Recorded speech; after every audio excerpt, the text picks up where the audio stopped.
playing today. So there's a role in terms of popularization and sensitization, and our platform is Pan-African in nature, that was established through this movement and whose vocation is to continue and to provide advice and to engage in advocacy and to ensure that Africa speaks with one voice on key and sensitive issues. If we are not strong, then we're going to have problems. Thank you, Madam Chair.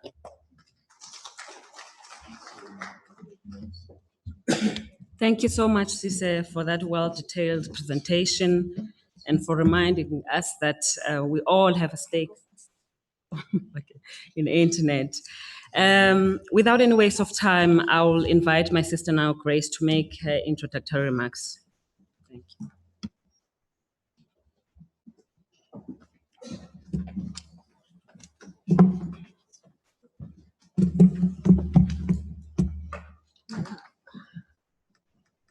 No, I don't need.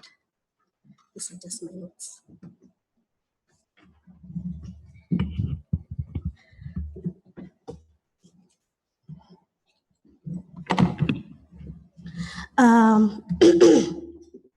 I just want to address my comments to this whole issue of multi-stakeholderism. I have been participating in debates on what multi-stakeholderism is and why it is necessary. And I also want to remember that there are people who have not been in these debates in this room, so I'll try as much as possible not to use acronyms and to be as simple as possible. So one of the things that we have been asking, even in the IGFs, in the local national policy processes, is really what constitutes the meaning of this multi-stakeholderism, because we have certain stakeholders who do not want to hear that term.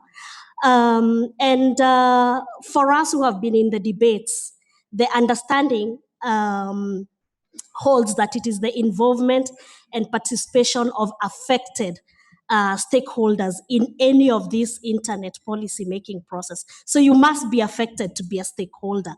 Now, that brings with it another concern. So when we say that, yes, it provides that democratic space that allows people who feel they are affected to participate, then there's the question of who implements. And so there's a proposal that implementation can be assigned to a single stakeholder group, but that stakeholder group then must be accountable to the other stakeholders involved in this particular issue. So somebody asked yesterday, why is it that governments are not working? They do not want to work with civil society. Why is multi-stakeholderism problematic? And I will give. I want to say that there are tensions that exist. And one of the tensions, like some governments will say, multi-stakeholderism is not necessary, as governments coming into processes as complete. And one of the things that the governments have raised is that as governments, they have a responsibility of providing an enabling environment within which stakeholders can operate. And it is within this environment that then stakeholders can move into a national arenas, again, an environment provided by other governments. So governments argue that they cannot come into these processes as equals, to businesses, because they feel they also provide for the environment for businesses to operate. The other tension is that the governments come into these spaces, they claim that they come into these spaces as legitimate outfits that have been elected by the people. So they do represent people in these processes, and they say that is their legitimacy into these processes. Therefore, they cannot be equal. And when you listen to that, sometimes it sounds like a sound argument. But we want to say that unlike in other traditional fields or in other issues, say if it's water, electricity, the issue of internet cut across boundaries is used by a lot of people. And therefore, it also becomes a bit tricky in when governments argue like that. For example, we know that when internet started, governments only came in later. We already have established bodies like ICANN that is already issuing names and numbers of domain names. We have the IETF, which is already issuing standards of how to operate, and governments have also come in.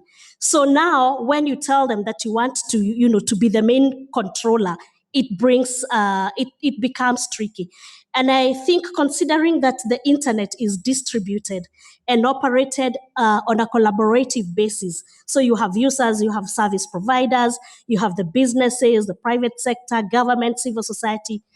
How do we find a balance so that we can achieve multi-stakeholderism? And the question some of us have been asking is, do we need, for example, to change that term? Because some people do not want to hear that term and maybe call it something else that is politically correct. Say, for example, partnerships, or another word that will not sound like, we are saying people need to operate on an equal footing. So for me, this calls, I think there's need to have meaningful conversations, there's need to have dialogue, but remember that there is a basis for multi-stakeholderism, which is located in the nature of that internet that is distributed. And so I also do not want to sound romantic and say that multi-stakeholderism is the best thing. I do know that there are challenges, and I just want to highlight some of the challenges. So one of the challenges that has come across is the whole issue of stakeholder legitimacy. So, if it's civil society and it is because it's the background that I operate in, what definitions do we define who is a stakeholder within the civil society? And that we have even seen in our own civil society groupings. Some people coming out to say, other groupings are not legitimate, and that is a challenge. There has also been the challenge of, the lack of trust among various stakeholders. So, for example, you are discussing a policy concern, and some people just, like we saw that, I will actually point out that, like in the enhanced cooperation that Jimson has been talking about, but it was time consuming, and when we thought we had agreed, some people just came and sort of disorganized us, and we finally did not end up agreeing on the things that we had been discussing. So you have that, it's challenging, it's time consuming. You have bad actors who destroy, for example, they just want to trash the contributions made by others. Others are just outright rejection of stakeholders' input, and that is a challenge. Then how do we build trust? There is no mechanism for formal ways of building trust among stakeholders. And yet it is very important to have trust when you're building consensus. So we must always realize that it is not always possible to reach consensus, in particular when issues are controversial. You find that you are able to reach, you build consensus when issues are soft issues and they don't seem threatening. Again, there is lack of institutionalization of multi-stakeholderism. So it is ad hoc. It has been ad hoc. So if it's a certain policy issue, you find that, for example, whoever is convening, sometimes some stakeholders are left out. So if it is a certain group, you find that stakeholders who participated in the other issue are not in this process.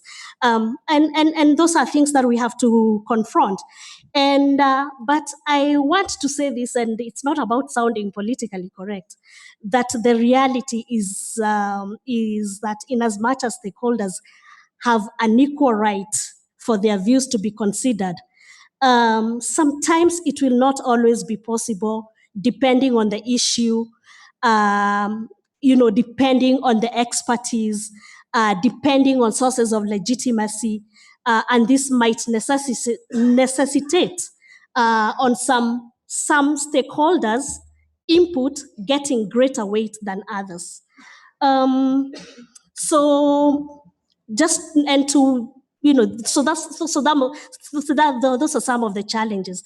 But I want to say that even if there are challenges in multi-stakeholderism, we should remember that we should endeavor to ensure that it is there, because we have notably we have seen progress made in addressing internet policy issues collectively by various stakeholders. So through IGFs, we have actually seen multi-stakeholderism. We have seen ICANN is working through multi-stakeholderism. We saw in Net Mundial.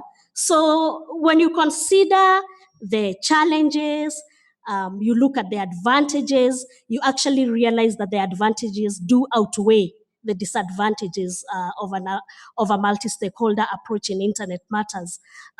So it is something that we must endeavor to entrench in these processes despite the challenges. And it is doable because we are already seeing it happening in ICANN. I think ICANN is a good example. It is doable. We saw that in Net Mundial. So I will wind up and say thank you for listening.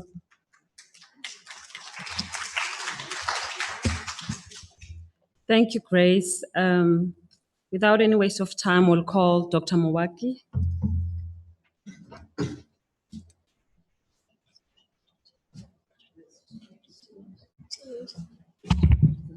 Yes, good morning. So I'm going quickly to present an overview of different flavors of multi-stakeholderism and raise a couple of questions.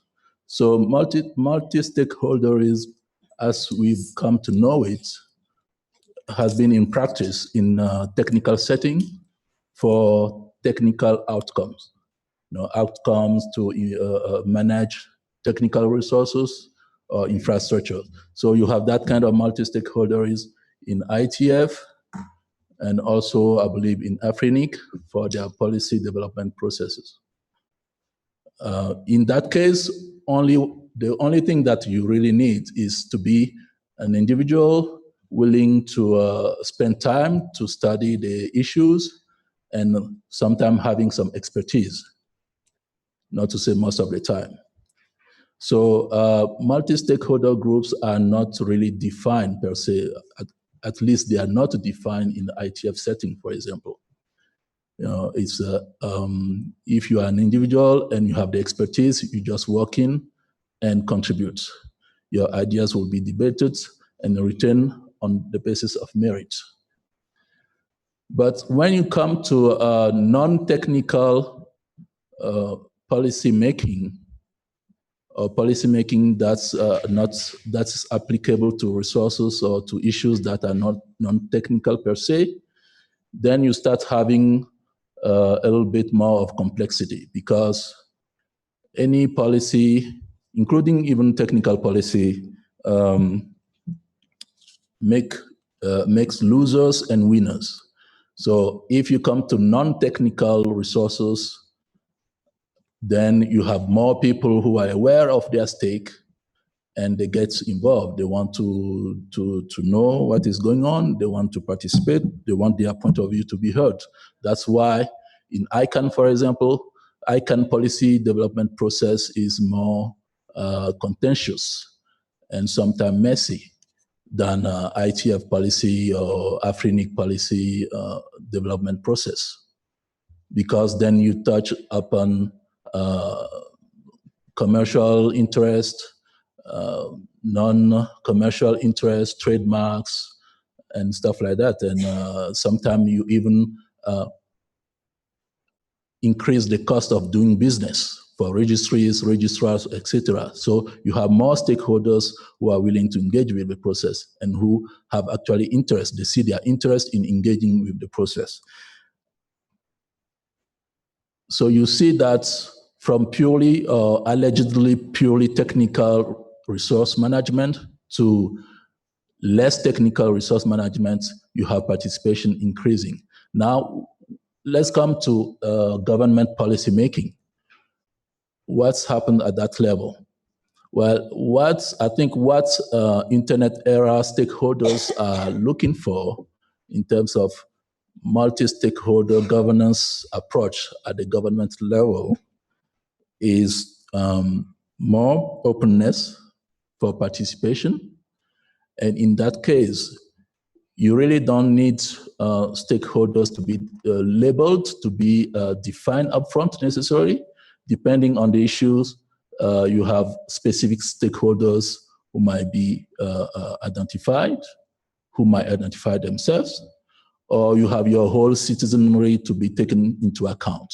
So what we need to see at that level is that government, nobody asks government to change the way they make rules and law. You know, parliament still has to vote on laws. But in the process of establishing the rules and preparing the bill for vote at the parliament, let's open the process for the citizenry to be engaged, to be aware of what is going on, of the decisions that being prepared by the government. So that's for participation. We need also transparency and accountability. And the question, the main question, the main challenge here, or at least coming back to internet governance, the internet governance bodies that develop policies, the main challenge here is to define, to clearly define the criteria by which the stakeholders are enfranchised. Grace talked about the question of legitimacy for stakeholders. Again, when you endeavor to define in advance the stakeholders or the stakeholder groups, you probably leaving someone out. How do we ensure that the stakeholder groups that are defined will include people who may not feel represented by those groups? In ICANN, we used to have constituencies. You have non-commercial constituency, you have a commercial constituency, you have the registry and registrar constituency. Now they have reformed the process. They call them non-commercial stakeholder groups and etc. So everybody who can define themselves or recognize themselves as stakeholders necessarily represented by those groups or including those groups. Some may not feel that way. So that's the main challenge here. How do we get enfranchised as stakeholders, and how do we make sure that our perspective as specific stakeholders are really taken into account and fairly taken into account in the process? Now, let me finish with a venue such as this one, African Internet Governance Forum. Some people have said repeatedly that civil society tend to own the process, and we don't see much of government. We do really need government to be represented. I see that there are government people here. I'm not sure whether when they return home, they're going to file a report and maybe the report will be archived right away, or what will happen to the report.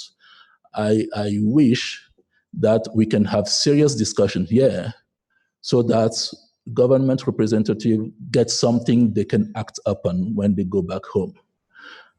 Yesterday, someone has told me their government representative it was a civil society participant, that their government representative came to him and asked, what do I really need to take away from this? It was a minister who's perfectly capable of understanding what was being discussed, but the discussion was such, and they were complaining about, being repetitive and not knowing exactly what the outcome is supposed to be in terms of actionable thing. So they went back to civil society to ask that kind of question. I will hope that African IGF will grow and reach a point where we can really come together and debate what the African stakeholder, I would hope actually that it will become an inter-stakeholder dialogue with all the stakeholders represented, government, civil society, technical, and academia, any other stakeholders, so that we can have substantive discussions I would even wish to have working groups set up in order to prepare and develop common understanding of the global issues of internet governance, because we are part of the global community when it comes to internet governance, and also the policies that need to be taken care of, that need to be enacted within Africa at the level of the country or at the level of the Africa region. Thank you. Thank you so much, Dr. Mawaki. We've heard from our three presenters. We've heard from Cisse saying that everyone has a stake in the process. We've heard from our sister Grace. And I just remember that some of us participated at the School of Governance, where we said that we agree that, as you said, Grace, that government has a responsibility to create a conducive environment. And I mean, as they do that in terms of policy formulation, you know, they always see it necessary to consult the key stakeholders so that everybody is part of that. But without any waste of time, we now open the floor for questions and discussion. I recognize Balisa. Yes, and you. Okay, so what? I'll start with my deputy minister. It's South Africa, yes, my brother, and then let's take about 1, 2, 3, 4, 5, 6, and then we'll take another round.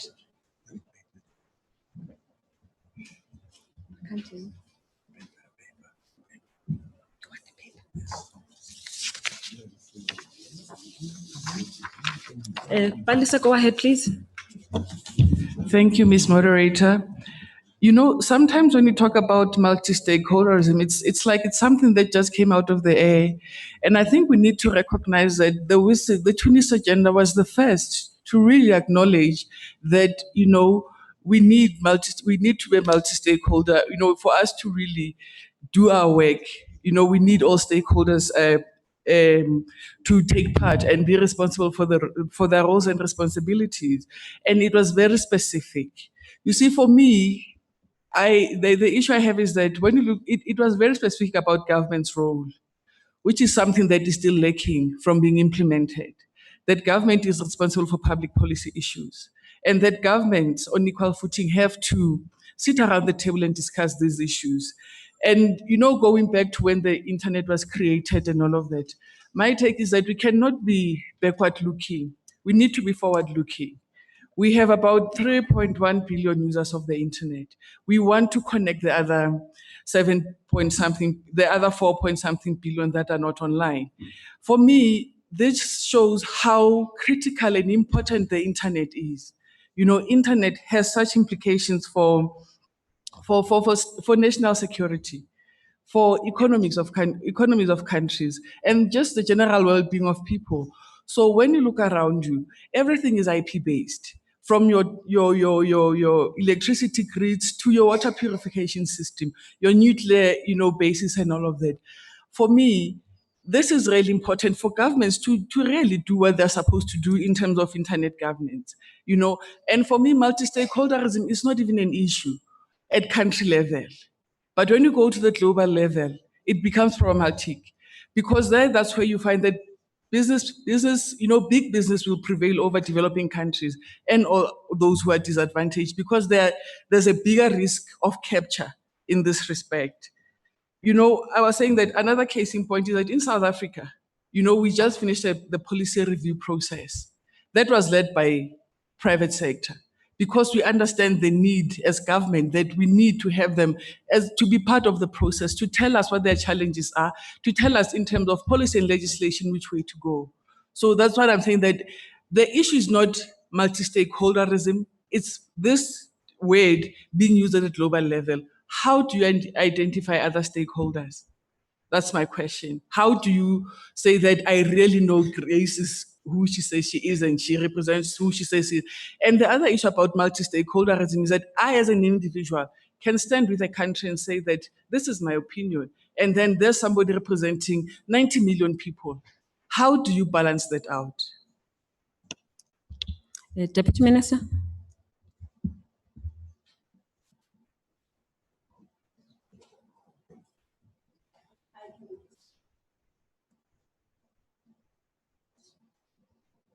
it not? Okay.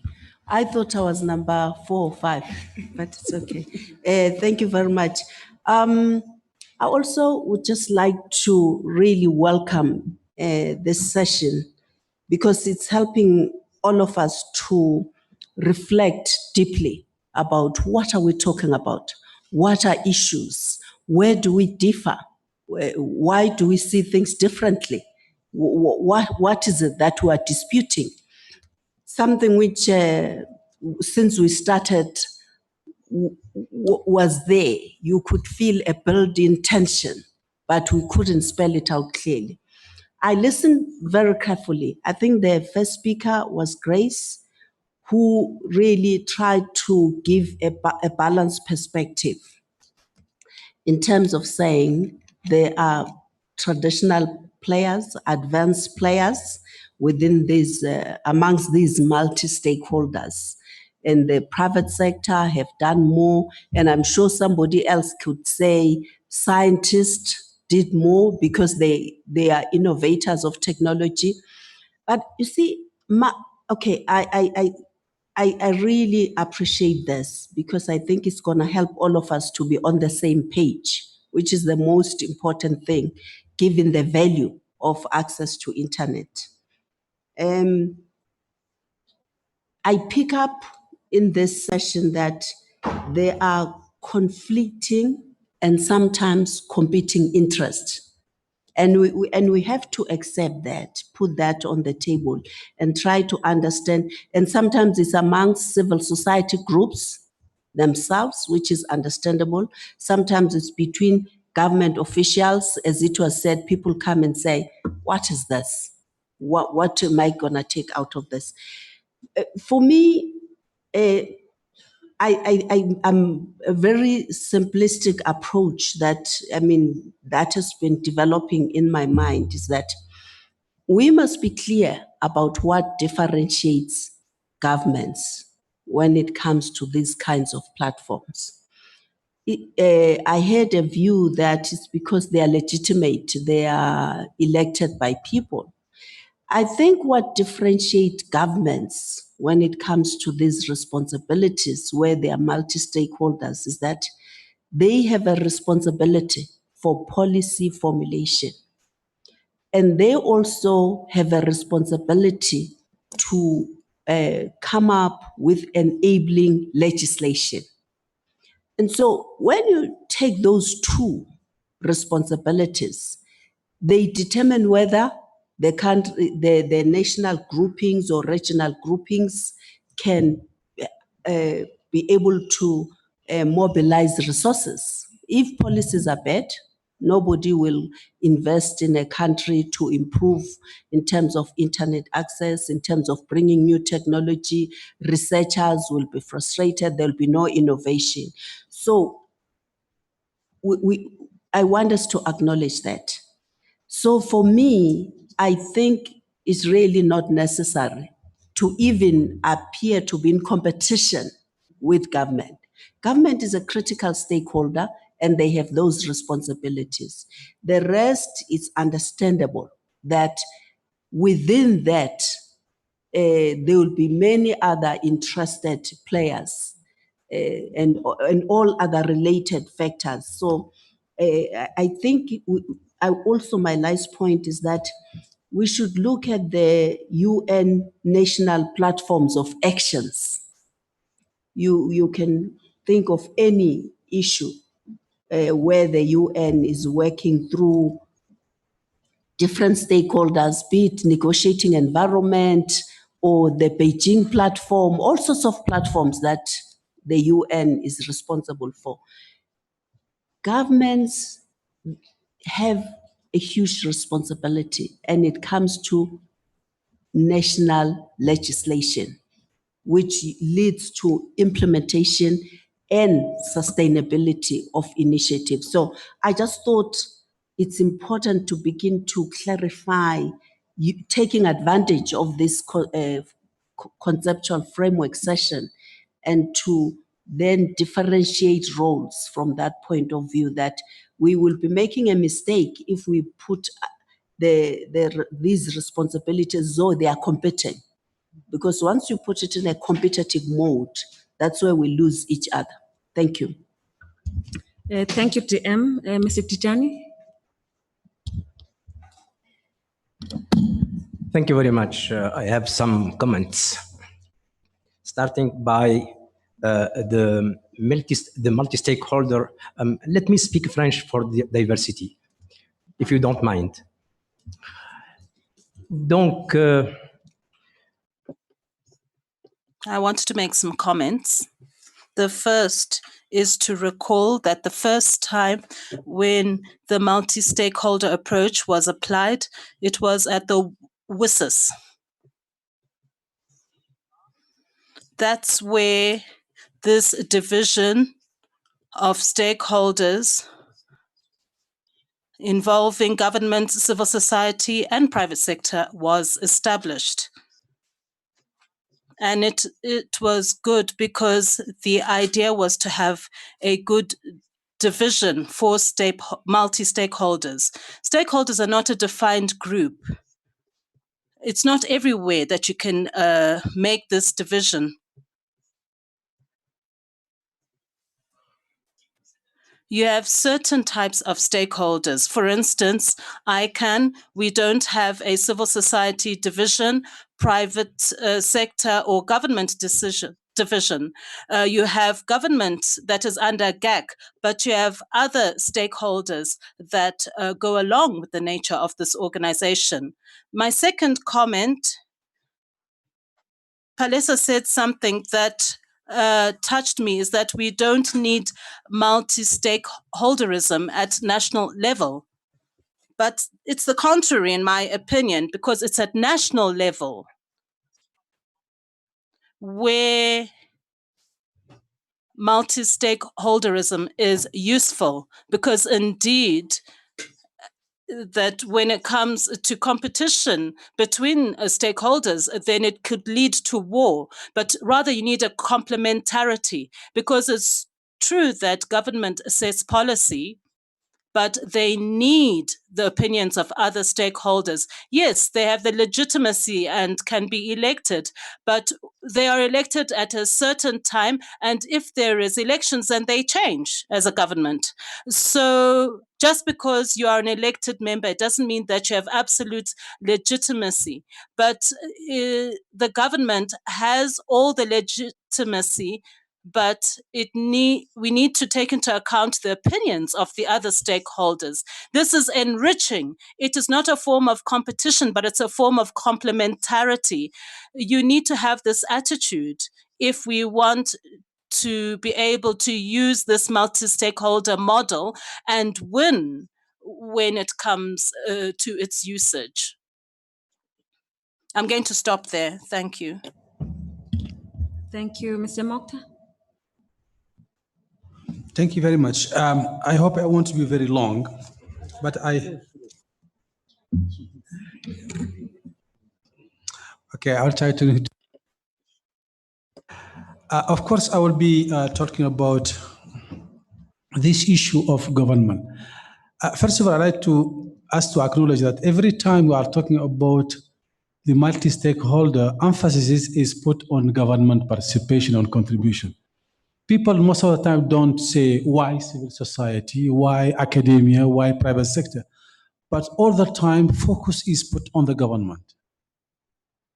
You probably will need to think about that, because we may have a group of individuals tomorrow setting up and say, okay, why civil society?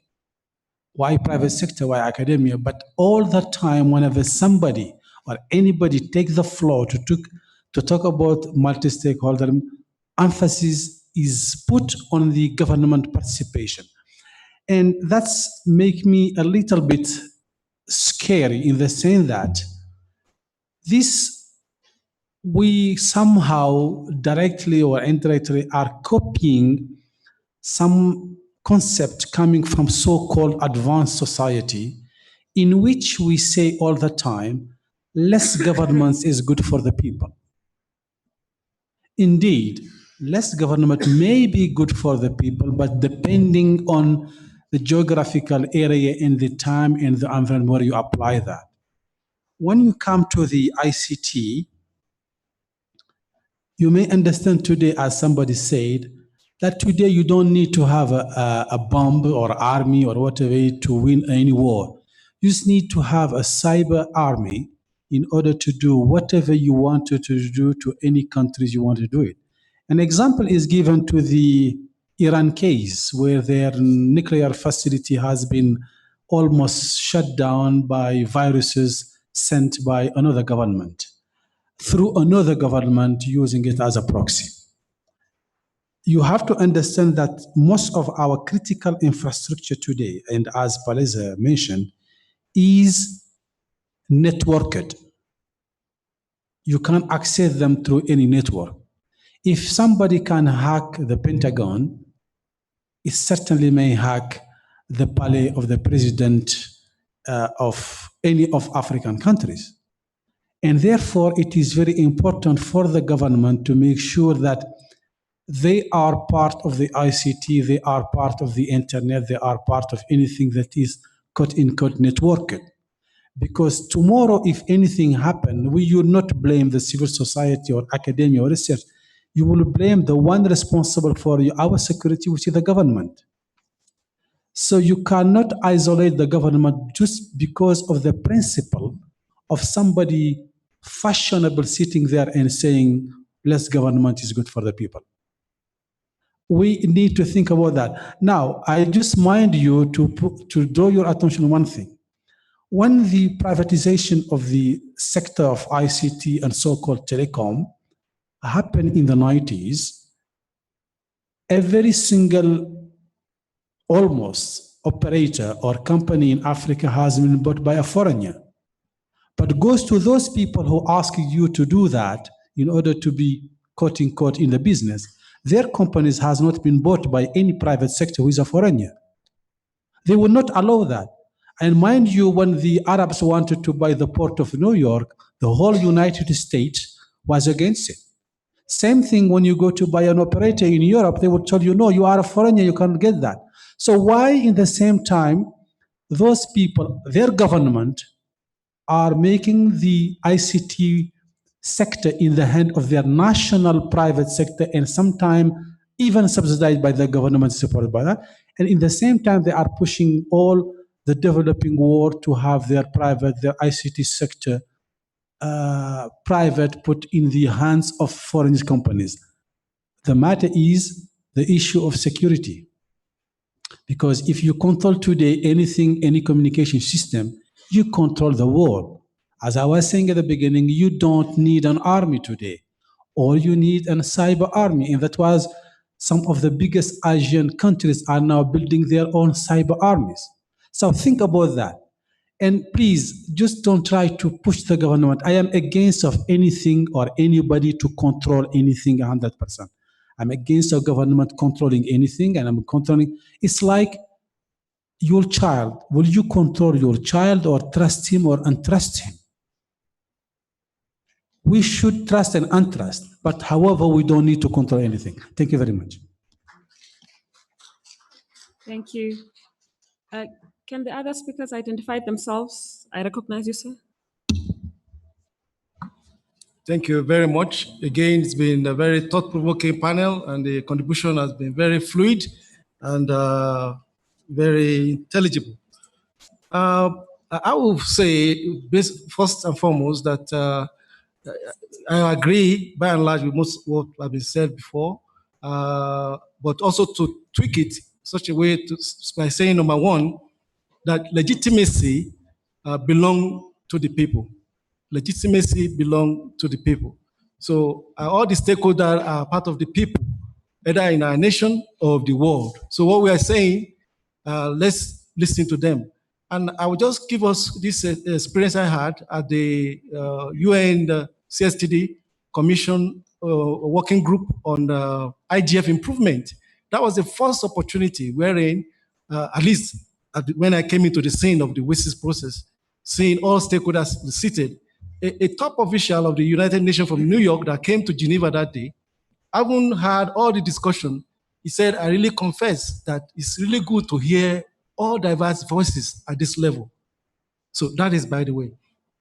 So there's a saying that if you want to move fast, move alone, but if you want to go far, you go with others. So that requires us moving together. And yes, public policy is important. Governments are nationally are responsible for public policy, and those that are spoken have outlined the process very well. But the issue is this: when it comes to internet public policy matters, it's a different ball game because of the nature of the internet itself. So it's not restricted to our national sovereignty. It's not restricted, to a group of people. It connects everybody. And if it is if that is the truth, we need to reflect that there is no global sovereignty. Even the UN right now does not have global security sovereignty, because look at the issue in Syria, there is no consensus. So I just want us to note that internet is quite diverse, and it's evolving, as Grace said, it's evolving and getting to know the process. And my question is this to Mawaki. You said that ICANN policy process is messy. I'm in the system, so I want to throw more light. The scenario, where it's so messy, and your community, which community constituency are you in? Which community are you in? Because I know there is a regular review process that bring in new stakeholders that recognize themselves. We're in the business, and globally ICC basis, we have an internal mechanism that bring in small business, large business, even from developing countries. We all have our voices. We vote. We have a process. So this is evolving, but I want to know, because when you said it's messy, can you maybe throw more light? Thank you. In the interest of time, we'll take one last question or comment and then have our panel. I recognize you.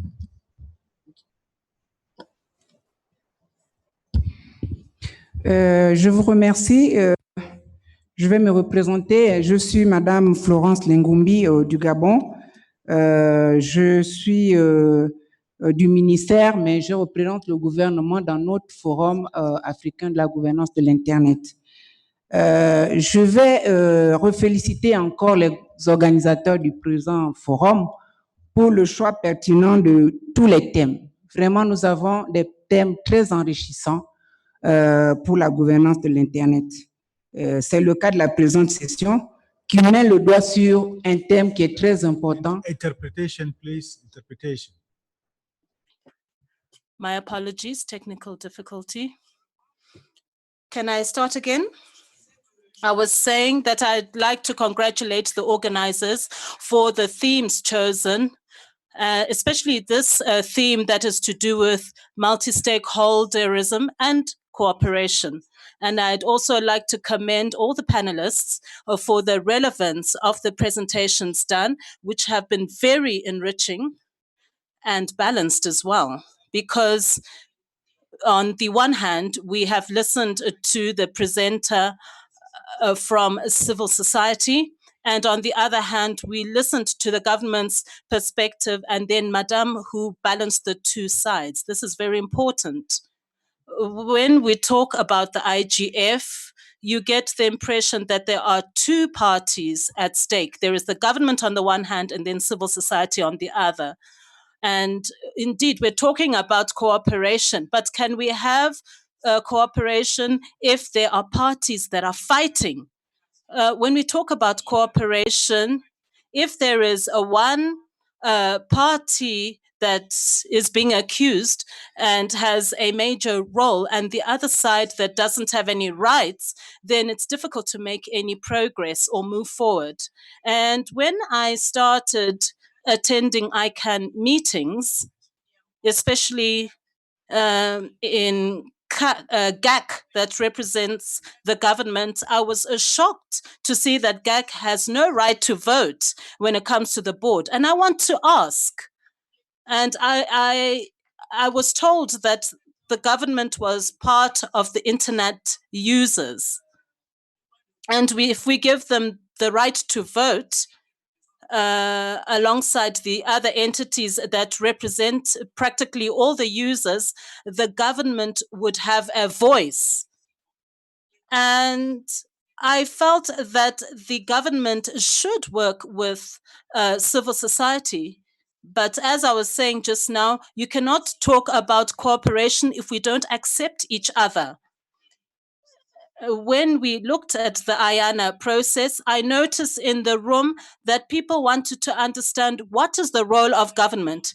Why is the government being ignored? I don't think we should continue to reason like this.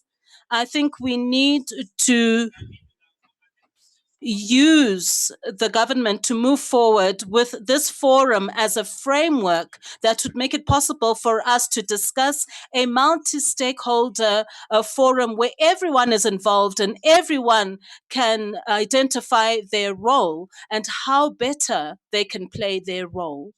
And one thing is for sure, the government has the heavy responsibility, as I noticed during the presentations that I really appreciated. The government has the responsibility for establishing the entire ecosystem and setting the appropriate environment, because without that, we will be nowhere. And the government has the role of ensuring security and all the regulations.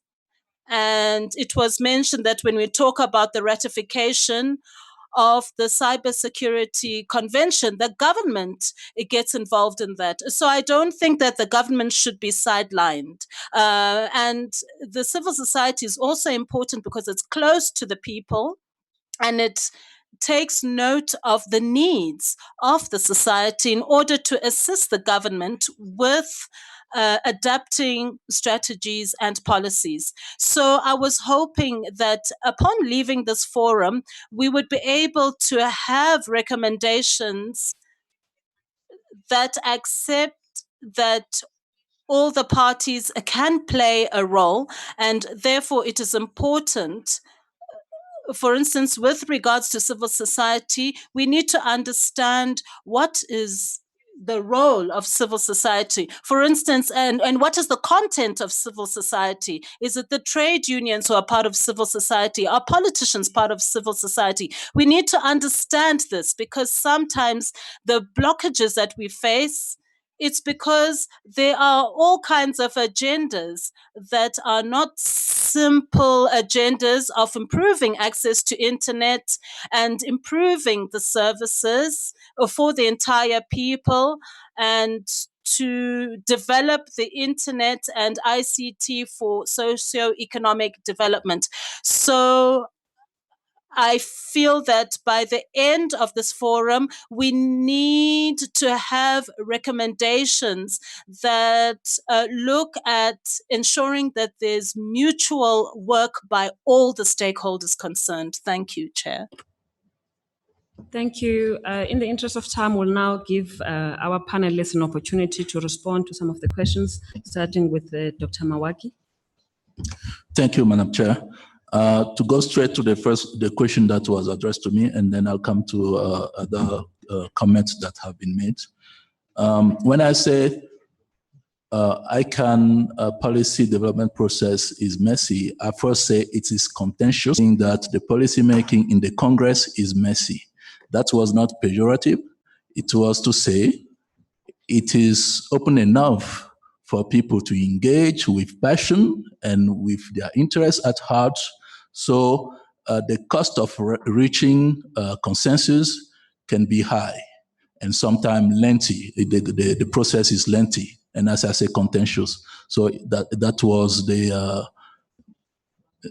meaning or the sense of my assessment of this. Is that okay? Okay. So regarding government, hearing your comments, I was thinking maybe there were some preconceptions before even we came into this session, because I didn't hear anyone, I didn't hear Cisse challenging governments or saying governments should not be here or something like that. That was not, I mentioned government and I'll come to you, there is comments on that. That was not question government participation, or the contrary. I was saying we needed government here, and we need this to be serious enough to give them something to act upon once they are back home. and I'm not sure whether it was Grace challenging government. Anyway, I'll leave her a comment on that. What I, as a citizen, would like is to see my government be smarter. Really, I want government to be part of the process because, as I say, laws are still made in the parliaments. Civil society doesn't, or technical community, or whoever doesn't want to be the one making the law on behalf of the governments. Laws are still made in the parliament, and there are government agencies making rules to develop policies in different sectors, and that's good. You say, Madam, that government formulates a policy, public policy. Yes and no. We want governments in the process of formulating public policy to include the citizenry, to include stakeholders that will be particularly impacted by that policy. But in the end of the day, government will have to sign off to vote on the policy to become enforceable. So I think everybody recognizes that. Nobody wants to make laws in the place of the government. Now, regarding the issue that some people may be following the motto that less government is better government. As I say, the most important thing is to be a smarter government. The thing is, the government is stronger when people know that they are really representing the people's concern. Really, even when your view differ from the power that be, you are stronger when at home everybody knows that you have led the process, consulted your people, and you are really fair into about integrating your people's concern, and you are really representing your people. I know, I mean, those governments that seem to have the power in those processes, like the US government, etc. I know when they realize that a government is really representing their people, they kind of respect that. They don't bully you around. But if they know that, oh, this government is just, they are kind of corporatist government, and the bunch of people who are just, doing things for their own interests because they have been once elected, then it's another matter totally. Governance, democratic governance is not just about voting. When you are voted in office, you still need to pay attention to your people, to your people's concern, and consult them. And when you do that, you are much more in a better position when you go to those international or global forums. So please be a smarter government in representing us. Thank you.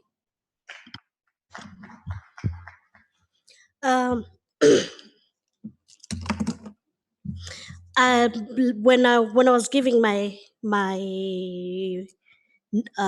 bullets, I did indicate that this is an evolving field and it continues to evolve. So we really sometimes we don't have hard and fast answers.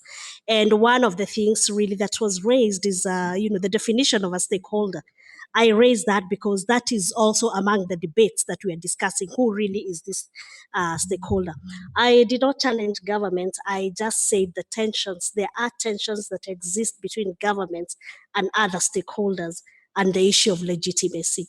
But I did highlight that even when it comes to decision making, that the reality is that certain stakeholders will carry more weight than others, depending on the process. And so, yes, we agree the government has responsibility to come up with policy and legislation, but in multi-stakeholderism, are we saying, can they also consult the people? Because somebody asked, what does civil society bring into processes? And civil society does a lot of research. It brings on board evidence-based positions that are informed by empirical data. So don't just dismiss civil society. So, so that consultation is what we are saying, because when a policy decision is being arrived at, Civil society may bring in a perspective that government had not thought about. Businesses bring in perspectives that other people had not thought about. And so you have an enriched process where you have honest dialogue and then arrive at very well enriched decisions. Tijani, I agree with you entirely that there is need to have multi-stakeholderism at national level. And coming from a country that has always embraced that, I can say that it is very useful. Mokhtar, I think I spoke about this suspicion. Oh, he's not even there. Okay, yeah. This suspicion that when civil society raises an issue, it must come from the West or it's informed by the West governments. And I keep asking, as a Kenyan, am I not allowed to articulate, a position that I strongly feel? Must I have been influenced by somebody from the West or a government from the West? And that is not true. So these are the suspicions we are saying that are part of the challenges in multi-stakeholder processes. And therefore, that's why I'm calling for dialogue, for the need to listen to each other, for the need to trust that we come into these processes because we are interested in the public good. So if only we can stop being suspicious, then we will end up with very good decisions. Thank you. Merci. Thank you. The feeling I get about this discussion is that we have a different type of multi-stakeholderism. So we have civil society and governments. There are countries where civil society is independent, strong, and it isn't totally under influence. And there are some other countries with a different situation. So it depends on the political situation. There are countries where you have a power not in civil society. Civil society is looked at some party that is disturbing. So we have had an example, have something which really worked well. Everyone should put it in his or her head and copy what was done. Can we take it as an example of a democracy, participative democracy, which gave results? The text of the way text and should be taken as an example of democracy. And then the government should use civil society as an ally. There are aspects where civil society could bring in advantages, go reach out to the people. The decisions of government are there, but they are also influenced by external forces. We have new policies. We have a structural adjustment. But the policies of government, are they always efficient? We're in the same boat. Internet is really complex. It's really moving fast. We need the opinions of various people. And the first thing is really confidence, taking Mokhtar's idea. Civil society should be considered as a partner. The governments, it depends actually on the countries. We should have some change, qualitative change towards confidence and complementarity between what civil society does and what government does. So in my experience, this is one of the best ways towards success. Now look at IGF, we have countries where the national ones were really put in place by civil society. There are problems which are really found out because of civil society, because governments have a lot to do. So let's play upon this, and the train is not waiting. We are in where we don't know what is going to happen tomorrow in the internet, and no one will fight for Africa. And we have been thrown, 90% we're users. We don't have any control about what is happening. And even the US doesn't got influence on what is happening. So we actually influence from A to Z. So let's strengthen this trust. The definition of civil society is really vague and vast, but here Here in the area of ITC, it is a society problem that is cross-cutting, which interests everybody. So it is our future which is at play. Someone will use a Google map to find the plans of a presidency in a country, or find out an industry in a country and bombard it. Therefore, you have the problem of security. But the state also has to take into consideration the expertise, and mobilization should be global, national, so that we reach out to the local area. So civil society is a tool. Thank you. Thank you. We are unfortunately running out of time, but we'll take questions from remote participation. Thank you. We had many questions from remote participation, but we have been asked to give just 2 of them. Question from Nena Nwakanma, who says, in last year's edition of the IGF, African IGF, we talked about the multi-stakeholder multi-stakeholder advisory group for the IGF itself. So what is the update? And she says, how can we adopt multi-stakeholder principles at the international level when we know we cannot implement them at the national level? Thank you.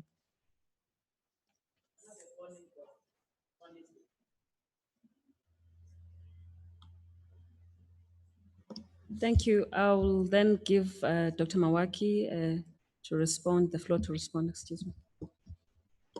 Okay, I don't have the information about the updates regarding the multi-stakeholder advisory group. Mary, do you have something to say to that, or Makan? To say we Or don't have it. I'm not aware of any but we agreed that last year, 2015, but 2014, but we have not formed any. Okay. That's the position. So let me just comment that it will be a good thing. Again, as I said in my intervention, we even need working groups, because when we are talking this morning about net neutrality, you saw that different, if you want, stakeholder backgrounds, people from those backgrounds were giving different views, and you can see that depending on the position, the policy position you take, the technical people may have something to say and to complement and to make your decision, maybe to make you review your decision or to make it more robust. So it would be good to have those standing committee or working groups to really go in depth into the issues. Now that I have, before maybe you take the floor, I don't know whether I will have the floor again because we are running out of the time. Let me just add a comment to something that Mokhtar Idari said earlier, to which I was responding that we needed smart government. Let me give you just an example regarding especially those national assets that we privatize, and you have economic operators from outside, from a foreign economic operator getting our assets. To that effect, I made a suggestion. I mean, in Lomé, I'm from Togo. And I said, why the governments don't give a moratorium to people regarding their tax evasion, their potential possible tax evasion misbehavior, if you will, and promising people not to look into their tax history and how they got the money, etc. Because there are people in that little country of Togo having billions of francs in their, dozens of billions of francs in their accounts. But every time there's something to privatize, those people are not part of the process because they don't want government's eye on them. And so we turn to the foreign operators and give them our assets. So when the government is more open to listen to people with experience, with expertise, and etc., the government become smarter. That's why I was saying we need smarter government. When the government is closed and they consider themselves as a bunch of bureaucrats making decisions and enforcing their decision on the people, it becomes less and less smart. So Those are the kind of ideas I want you to consider, government officials, and consider that we are on the same boat. We want you to be effective. We want you to be smarter. We want you to be respected by your peer governments. Thank you. Thank you. As I said, we are unfortunately out of time. And let me take this opportunity to thank you, the panel members, and to thank you for being a great audience. Let's give them a round of applause, please. Thank you, Mimi. This has been a very interesting debate. I really loved it. I wish we had more time, but